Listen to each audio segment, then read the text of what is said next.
જય શ્રી કૃષ્ણ બહેનો, મારી બહેનો, કેમ છો બધા? મજામાં? હું રૂપલ જોશી તમારું સ્વાગત છું. ઢોકળા, ચોખાના લોટના ઢોકળા. તો ચોખા મેં ઘરે દળાવ્યા હતા, એને મેં આથો આવવા માટે 6 થી 8 કલાક રાખી મૂક્યો છે. એનો આથો આવી જશે એટલે આપણે બનાવશું. એમાં મેં છાશમાં આથ્યા છે ખાલી, પછી આપણે બધી વસ્તુ એમાં એડ કરશું. તો આપણે આ ઢોકળાનું સવારે આપણે આઠું હતું, તે જો એનો આથો આવી ગયો છે. હવે એકદમ મસ્ત, જો આ તમે જોઈ શકો છો, આ રીતનું જોવે. ત્યારે 10 થી 11 કલાક આપણે કરવાનું. તો આ રીતે સરસ આથો આવી જાય.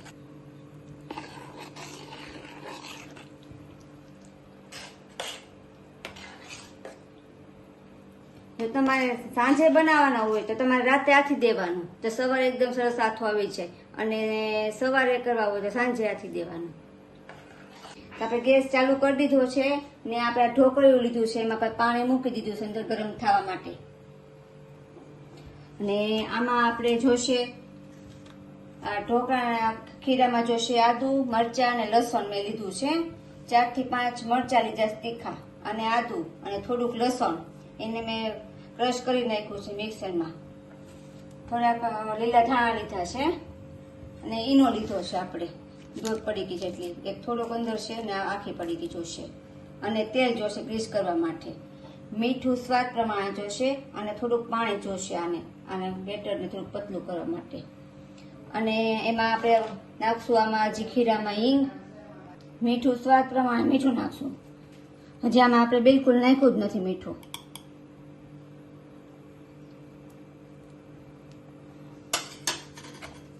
આને મિક્સ કરી લઈશું.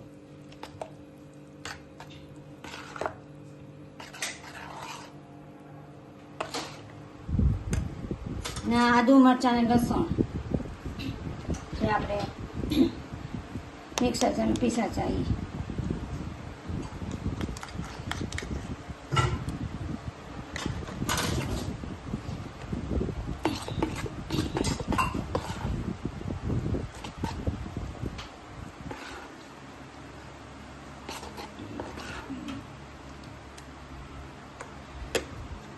અને થોડાક લીલા ધાણા નાખી દઈશું.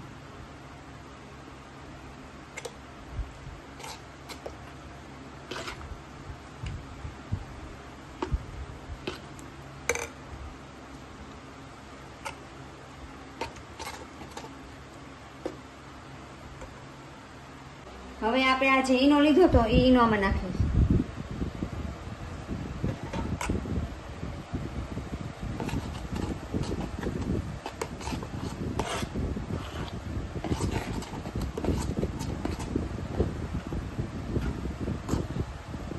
તમને જો એમ લાગે કે આ બહુ ખાટા છે એકદમ, તો તમે આમાં થોડીક ખાંડ નાખી શકો. અમારે તો ખાટા જ કરવા છે એટલે હું આમાં ખાંડ નથી નાખતી. તમારે નાખવી હોય તો નાખી શકો. હવે જો આપણે હવે ગ્રીસ કરવી દેશે વાટકીને ઢોકળિયામાં. હવે આમાં મૂકતા જશું. આવી રીતે એટલી ભરી લેવાની. ઉપરથી પછી સેજ આપણે કોરું મરચું ભભરાઈ દેવાના ઉપર.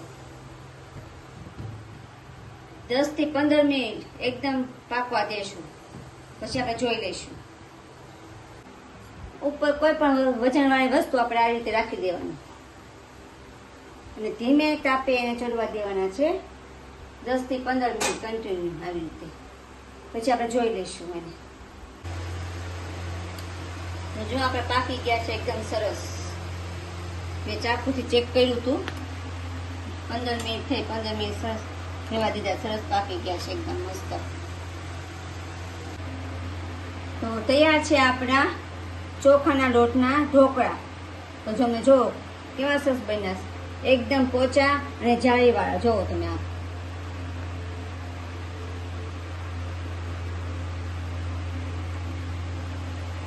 જો તમને આ મારી રેસીપી પસંદ આવી હોય તો એને લાઈક કરજો, શેર કરજો અને મારી ચેનલને સબસ્ક્રાઈબ કરજો. બધાને જય શ્રી કૃષ્ણ, રાધે રાધે.